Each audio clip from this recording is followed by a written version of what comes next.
আঞ্চলিক রাজনীতিতে ভারতের মূল্যবান এক বাজির ঘোড়া ছিলেন শেখ হাসিনা। গত ৫০ বছর ধরে তার উপর বেহিসাবি বিনিয়োগ করে গেছে নয়াদিল্লি।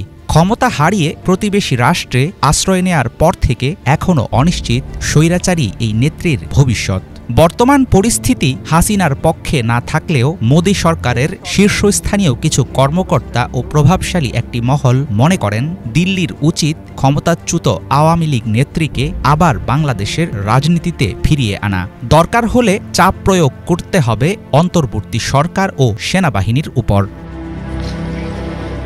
আন্তর্জাতিক সংবাদ মাধ্যম বিবিসি প্রকাশিত এক প্রতিবেদন বলছে, ভারতে উচ্চ পর্যায়ের নীতি নির্ধারকদের অনেকের বিশ্বাস, দেশীয় রাজনীতির অঙ্গনে এখনও শেষ হয়নি শেখ হাসিনার প্রভাব। উপযুক্ত সময় ও পরিবেশ আসলে তাকে রাজনৈতিকভাবে পুনর্বাসনে সাহায্য করতে পারে দিল্লি। তারা মনে করেন এর আগেও সবাইকে ভুল প্রমাণ করে বারবার ঘুরে দাঁড়িয়েছেন শেখ হাসিনা। ১৯৮১, ১৯৯৬ ও ২০০৮ সালে কামব্যাক করে দখল করেছেন ক্ষমতার মসনদ। ভারত পাশে থাকলে আওয়ামী লীগ নেত্রী আবারও দেখাতে পারবেন পুরনো কারিশমা। ছাত্র জনতার আন্দোলনে হত্যা, গুমসহ হাসিনার বিরুদ্ধে দায়ের হয়েছে প্রায় ১০০ খানেক মামলা। এসব মামলায় বিচারের সম্মুখীন হলেও তার দেশে ফেরার রাস্তা একেবারে বন্ধ করা যাবে না বলে মনে করেন কেউ কেউ। নিষিদ্ধ সংগঠন না হওয়ায় এখনও আওয়ামী লীগের রয়েছে কর্মী সমর্থকদের দেশব্যাপী ছড়ানো নেটওয়ার্ক।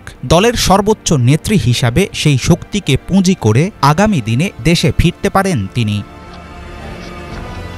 ভারতের সমর্থন থাকলেও হাসিনাকে নিয়ে আশাবাদী নন অনেক বিশ্লেষক।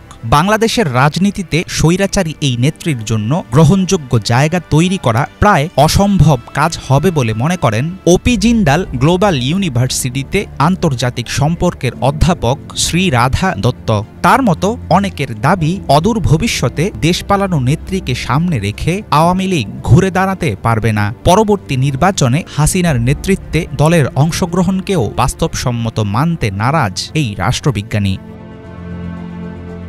১৯৭৫ সাল থেকে প্রায় ৬ বছরের মতো ভারতেই কাটিয়েছেন সাবেক প্রধানমন্ত্রী শেখ হাসিনা। গণ অভ্যুত্থানের মুখে দেশ ছেড়ে পালানোর পর চরম গোপনীয়তা ও কড়া সুরক্ষার মধ্যে তার থাকার ব্যবস্থা করেছে ভারত। হাসিনাকে তৃতীয় কোনো দেশে পাঠানো, রাজনৈতিক আশ্রয় দিয়ে ভারতে রেখে দেয়া ও আওয়ামী লীগ নেত্রীকে পুনরায় দেশের ক্ষমতায় ফেরানো, দিল্লির সামনে খোলা আছে এমন কয়েকটি পথ। দরকার হলে পাসপোর্টের বৈধতা না থাকার পরেও শেখ হাসিনাকে নিজেদের কাছে রেখে দিতে দ্বিধা করবে না ভারত। সরাসরি একথা না বললেও দিল্লির আচরণে পাওয়া গেছে সেরকম ইঙ্গিত।